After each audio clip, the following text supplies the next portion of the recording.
तो hello guys, कैसे हो आप सभी लोग। मैं आ गया हूँ फिर से हेवनली डेमन कल्टीवेशन सिमुलेशन का अगला पार्ट लेके। तो चलो फिर शुरू करते हैं। वीडियो की स्टार्टिंग में हमें दिखाया जाता है वहाँ पर थर्ड डिसाइपल की भी डिसाइपल आ जाती है। आग का मंजर देख के कहती है कि मुझे लगा था कि कोई ना कोई कदम उठाएगा, लेकिन ये तो बहुत ज्यादा ही हो गया है। और अपने मन में सोचती है कि आखिर वो है कौन, क्या ये ग्योगी हो सकता है या शायद। फिर हम देखते हैं कि हमारा एमसी उस आग से निकल रहा होता है और ये देख के वो अपने मन में कहती है कि रुको, क्या वो फोर्थ डिसाइपल का सबऑर्डिनेट सियोली है? वो जलती डहती इमारत से इतनी शांति से कैसे बाहर निकल सकता है? मेरे प्लानिंग उस अग्नि पुष्प तलवार को रोकना था जिसे दूसरे ग्रुप ने प्राप्त किया था, लेकिन इसके साथ ही उसके जैसे आदमी के खिलाफ। तभी हमारा एमसी उसके पास आ जाता है। वो थर थर कांपने लगती है और हमारा एमसी उसको कोल्ड आवाज में कहता है, क्या तुम्हारा मेरे साथ कोई बिजनेस है? तो ये देख के अपने मन में सोचती है कि ये तो इम्पॉसिबल है और वो कुछ नहीं बोल पा रही होती और अपने मन में कहती है ये एहसास बिल्कुल ऐसा है। और हमारा एमसी उससे कहता है मुझे नहीं लगता, और वहाँ से जाने लगता है। ये देख के वो अपने मन में कहती है ये तो एब्सोल्यूट मास्टर जैसा एहसास है। फिर हमें ब्लड डेथ हॉल का दिखाया जाता है जहाँ कोई कहता है हमारी ओर से एक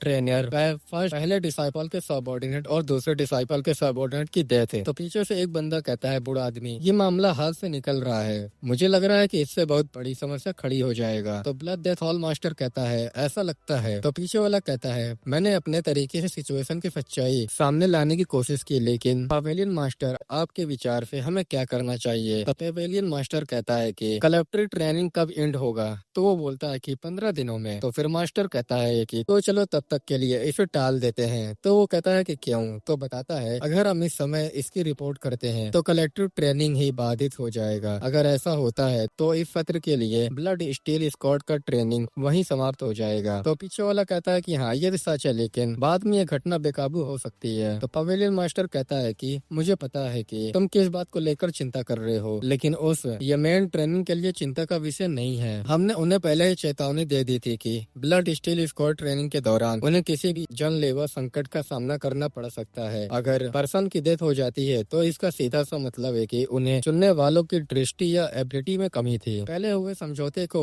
पलटते हुए ये ऐसी चीज है जिसे हेवन के लॉर्ड के डिसाइपल भी कभी बर्दाश्त नहीं करेंगे। जीतने वाला होता है और हारने वाला ही होता है। इसके लिए वहाँ यही सब है। मेन ट्रेनिंग प्लीज ट्रेनिंग पर ही ध्यान दो, बाकी के लिए अदर लोग वो अपने फैसले खुद ले लेंगे। फिर हमें हमारे एमसी का सीन दिखाया जाता है जहाँ हमारा एमसी बैठ के कल्टीवेट कर रहा होता है और अपने मन में कह रहा होता है इस ट्रेनिंग के दौरान होने वाली फाइट के माध्यम से मैंने महसूस कर सकता हूँ कि मेरी current realm ultimate demon stage के पीक तक पहुँच चुकी है और मैं ट्रांसेंडेंट डेमन रियलम में एंटर करने के कगार पर हूँ। मैं पहले जैसा था उससे बिल्कुल अलग लेवल पर हूँ। उस डेमोनिक कल्ट में चाहे कितने भी एबनॉर्मल मार्शल आर्टिस्ट क्यों ना हो, अब शायद ही कोई ऐसा अपोनेंट बचेगा जो मेरा मुकाबला कर सके। लेकिन मुझे ट्रांसेंडेंट डेमन तक पहुँचना ही होगा, क्योंकि एआई भी उस लेवल तक पहुँच चुका था। फिर भी वो भी इस नरक से बच निकलने में नाकाम रहा। क्या मैं सच में वो हासिल कर सकता हूँ जो एआई भी नहीं कर सका? फिर हम देखते हैं कि हमारे एमसी के सामने हर डिसाइपल की डिसाइपल खड़ी होती है। तो हमारा एमसी कहता है कि क्या हुआ? मुझे लगा था कि तुम्हारा मुझसे कोई लेने देना नहीं है। तो वो बोलती है कि या सुंग गोंग, तुमने ग्योगी को मारा था है ना? तो हमारे एमसी उससे कहता है और अगर मैंने ऐसा किया है तो क्या हुआ? तो वो बोलती है मैं तुमको एक अपॉर्चुनिटी देने आई हूँ, अगर तुम मेरे साथ कोऑपरेट करते हो मैं तुम्हें बाद में अच्छा इनाम दूंगी। तुम्हारी जानकारी के लिए बता दूं, मैं बाकियों से अलग हूँ। मेरा तुमसे उस तरह से लड़ने का कोई इरादा नहीं है जिस तरह से तुम चाहते हो। हमारा एमसी कहता है मुझे समझ नहीं आ रहा है कि तुम अचानक इस तरह आकर क्या सोच रही हो, लेकिन मेरे पास उस प्रपोजल को एक्सेप्ट करने का कोई रीजन नहीं है। तभी वो बोलती है कि सोरियोंग। तो हमारे हम ये बात सुनकर थोड़ा हैरान होता है और वो बताती है अगर डेथ स्पिरिट स्क्वाड के कैप्टन सोरियोंग की मौत आ जाए तो क्या होगा? तो हमारा एमसी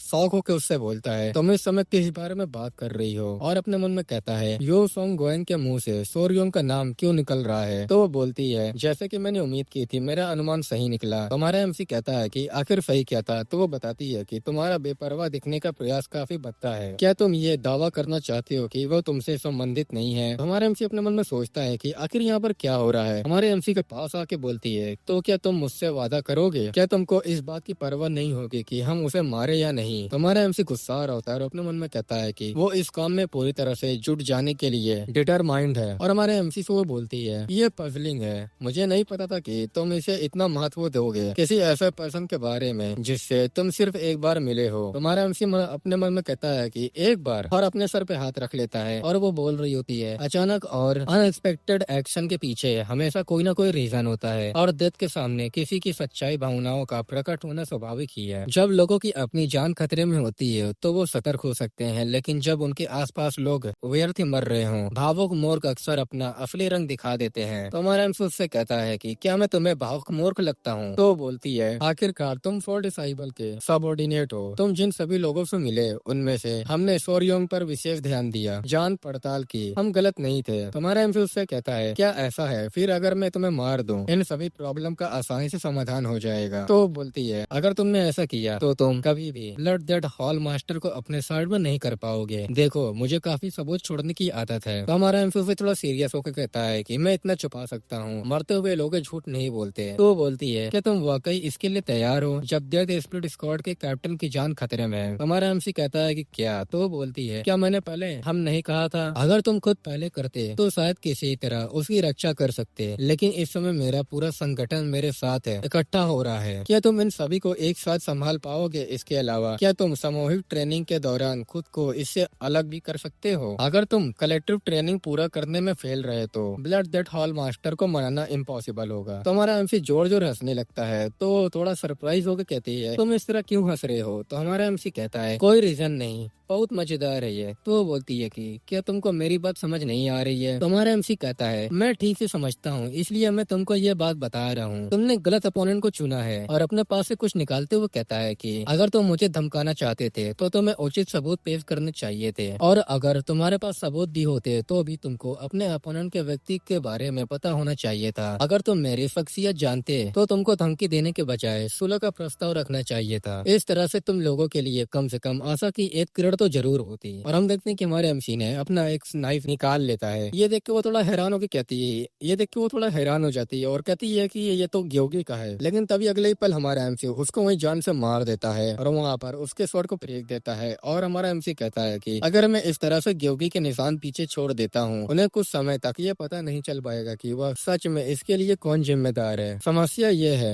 मुझे उस सीक्रेट जाल को रोकने ही होगा जो इस कमीने ने पहले ही बिछा रखी है। मिशन को इस हद तक आगे बढ़ाने के बाद मैं ऐसी कोई एक सिचुएशन उत्पन्न नहीं करना चाहता जहां मुझे कलेक्टिव ट्रेनिंग प्राप्त करने में असमर्थ हो। मुझे क्या करना चाहिए? कोई ना कोई तो तरीका होगा, शायद कोई रास्ता तो हो सकता है। फिर हमें लेडी मेरियो का दिखाया जाता है जहां वो कहीं बैठी होती है और अपने मन में कह रही होती है मुझे फ्यूचर में उस पर्सन की हेल्प जरूर करनी चाहिए। मास्टर, क्या आपको सच में लगता है कि मास्टर सियोली उस तरह की पर्सन है? एक अज्ञात एग्जिस्टेंट की सहायता करना, एक रहस्यमय पर्सन जो समय में पीछे की ओर जाता है। इसके अलावा उन पावरफुल लॉर्ड की निगाहों से बचने की नियति को स्वीकार करना जो कहीं भी हो सकते हैं। सच कहूँ तो मुझमें इसे पूरा करने की कॉन्फिडेंस नहीं है। कोशिश के माध्यम से अल्टीमेट डेमन स्टेज के लेवल तक पहुंचना इम्पॉसिबल है, लेकिन ट्रांसेंडेंट डेमन के रियलम में एंटर करने के लिए पूरा का पूरा लक की जरूरत होती है। अगर कोई उस सुप्रीम पद तक भी पहुंच जाए, उन्हें चुने हुए लोगों के लिए खिलाफ लड़ना होगा और जीत हासिल करनी होगी। वो रास्ता तलवार की धार पर नाचने जितना ही खतरनाक है, और ये एक ऐसा रास्ता है जहाँ बहुत सारे मौजूद हैं। अपना सबसे बेस्ट कोशिश करो और सब ऊपर वाले पर छोड़ दो। ये अच्छा लगता है, लेकिन अंत में यह भी केवल विजेताओं के लिए कही जाने वाली एक कहावत मात्र है। आने वाली पीढ़ियों की यह बात कैसा पता चलेगा? क्या पराजित होकर मरने वाले अपना सबसे बेस्ट प्रदर्शन किया नहीं है? क्या पराजित होकर मरने वालों ने अपना सबसे बेस्ट काम किया या नहीं? तभी पीछे से आवाज आती है कि माय लेडी। तभी हमारे एमसी वहाँ पर आ जाता है और कहता है कि तुम यहाँ थे, मुझे तुमको कुछ बताना है। तो वो बोलती है कि तुम्हें इनलाइटमेंट मिला है, तुम पहले से अलग दिख रहे हो। तो हमारा एमसी ये बात सुन के अपने मन में सोचता है कि आंखें गहरे कुएं की तरह शांत है, उसकी आंखें पहले से ही नेचर की ऊर्जा को ग्रहण कर रही हैं। और हमारा एमसी उससे कहता है कि किस तरह मैं थोड़ा लाभ कमाने में कामयाब रहा हूँ। तो वो बोलती है कि ये तो बहुत अच्छी बात है, और सबसे इम्पोर्टेंट बात, ऐसा लग रहा था कि अभी भी तुमको कुछ कहना था। तो हमारा एमसी कहता है कि मुझे तुमसे एक फेवर चाहिए। तो वो बोलती है कि किस तरह का फेवर? हमारा एमसी कहता है कि पास ही में एक जगह है जिसे हिडन डेथ स्पिरिट स्क्वाड कहा जाता है। वहाँ सोरयोंग नाम की एक महिला है जो डेथ स्पिरिट स्क्वाड की कैप्टन के रूप में काम करती है। मैं बस चाहता हूँ कि तुम उसे प्रोटेक्ट करो, कोई उसे निशाना बना रहा है। अभी मैं यहाँ से नहीं जा सकता क्योंकि ब्लड डेथ हॉल मास्टर का कलेक्टिव ट्रेनिंग चल रहा है, तो प्लीज जाओ और उसकी हेल्प करो। तो बोलती है कि मुझे ऐसा क्यों करने पड़ेगा उसकी मदद करने के लिए?